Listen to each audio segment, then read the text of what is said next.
2002 সালে আমি দেশনেত্রী বেগম খালেদা যখন প্রধানমন্ত্রী তার সঙ্গে সফরে যাওয়ার আমার সুযোগ হয়েছিল। প্রায় 150 সফর সঙ্গী ছিলাম। প্রচণ্ড শীত ছিল। আপনার গ্রেট হলের মধ্যে গার্ড অফ অনার দেওয়া হলো দেশনেত্রী বেগম খালেদা জিয়াকে। তারপর প্রেজেন্টেশন লাইনে আমরা সবাই দাঁড়ালাম। আমার পাশেই ছিলেন আমানুল্লাহ আমান, তার পাশেই ছিলেন আমাদের আজকের প্রধানমন্ত্রী জনাব তারেক রহমান।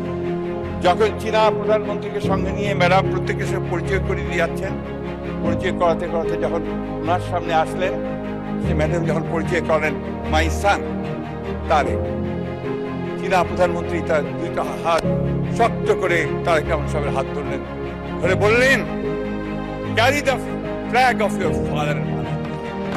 মাননীয় স্পিকার, আজকে সেই পতাকা তিনি তুলে ধরেছেন।